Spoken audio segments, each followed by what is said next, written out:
Well, what is up, guys? I am Uncle Bernard, and this video is a little bit of a different one.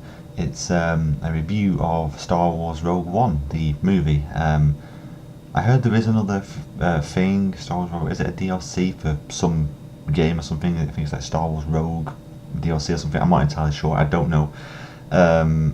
Or Star Wars Battlefront DLC. I've got no idea. But I'm reviewing the film that came out on Thursday. I want to say Thursday, but I don't know.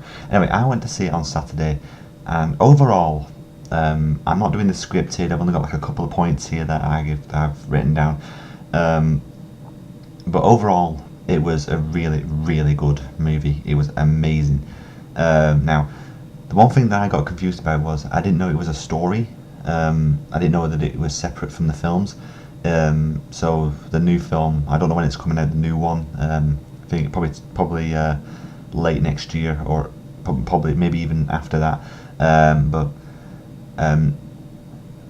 overall, it was really, really good. It's set between movies number 3 and number 4, from what I can tell. It's from when they start building the Death Star to when just at the intro bit where we see Leia giving the plans to R2D2. So that's when it's set from. And I'm going to do the downsides to it first, from what I've seen now. These are only my personal beef against it. That's my personal opinions, so please don't hate me for the personal opinion. Now, the first one, this happened really early on, literally right at the very start, was there was no opening credits. Now, whether or not they want to make sure it's distinct from the films, maybe they want to just say that since it's not an actual film, they won't have the opening credits, because they did have it in Force Awakens, but they didn't have it in this one. They had a big title thing where it says Rogue One and then straight in. Now, in my personal opinion, I don't really like that type of thing. I like to have the intro credits simply because it's synonymous with the series. Yes, I did use synonymous, right? So yeah, overall, that's just my little niggling thing. It's not exactly anything big. Obviously, if they want to keep it separate, like a mini series almost, then they can do. Now the next one, now again, this is just a tiny, oh hang on, this is just a tiny little thing, was that Darth Vader looked a little different. His helmet was more, looked a bit more, I wouldn't say child friendly, but I don't know if I mean, like, it was just shaped differently. Like, it looked more detailed in a little bit of a sense, but also it looked like it from the animated series.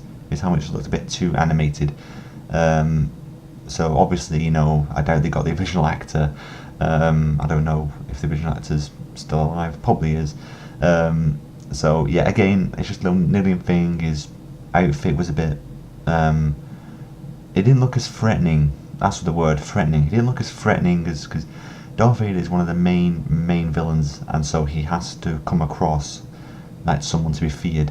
But I think because he got so little screen time, like we saw him maybe twice in the entire thing, which is a good thing, but because he got so little screen time, plus like we never saw the Emperor in the entire thing, and I think because it just didn't look threatening. Like the only time he actually threatened someone was when he just choked one of the characters. Now, I'm not going to give away any of the story. I'll explain the basic premise, but won't give away anything. That's another thing. But also, this is my final downside from the entire thing. So considering it's only got 3 downsides, it's really, really good. I didn't feel like there was enough of character development and relationship development, because a lot of the time, because they were so focused on their mission, they didn't really bond a whole lot. Like, they seemed to just bond when they were like fighting, and so because of that, like right at the end, the 2 main characters seemed to have a relationship. They seemed to get together, but that was never confirmed, and it was never worked upon in the earlier stages. Like, there was never any sort of sign that anything was going to happen between any of the main characters, and there was no bond. I felt connected, but I didn't feel like they were connected to each other. They just didn't seem to bond a whole lot. Other than that, the movie was amazing. Like, I've got the upsides is everything about the movie is a giant upside. It explains so much. And I've just thought of another thing for a downside: the Death Star. Now, I will say that the way they used the Death Star was definitely unique, because they never destroyed a single planet, but they aimed it at cities, which is actually showed like they were like testing the power almost, and that was a really good little aspect. But the Death Star in this movie didn't fully match what the Death Star looked like in the film. Now, obviously, you know, it is difficult to do that because I don't know what they had access to, because it seemed to just be completely filmed without any of the original sort of. They had some of the original cast in there, but I don't know if they had all the original sort of like props and stuff like that, and whatever they used for the Death Star, probably CGI. But obviously, it's just the little niggling things here and there that just made me like, it didn't take me out of the movie at all. I still felt really connected, and like they had like the original sort of scene where like activating the Death Star. They had all the original of that.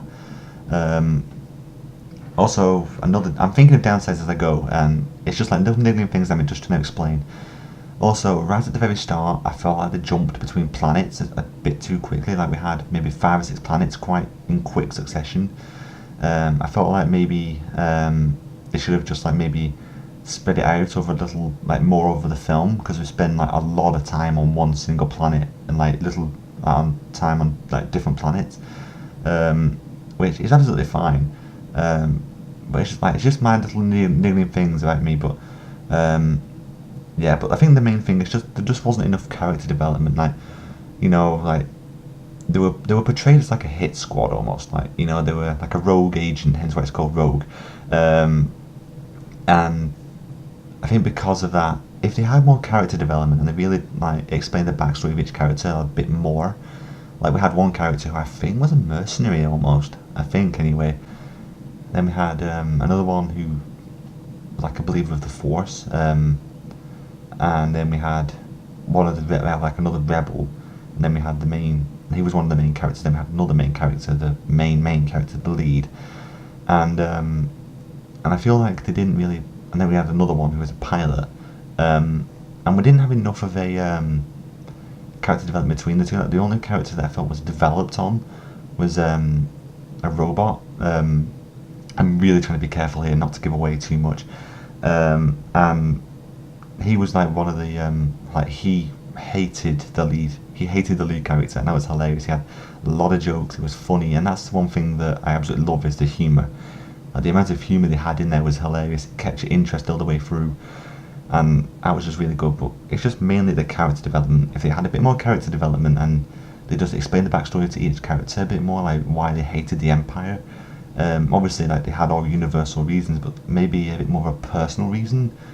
Probably would have felt a little bit more invested. Like one of them just seemed to just tag along out of nowhere and just suddenly just went, right, I'm with you now.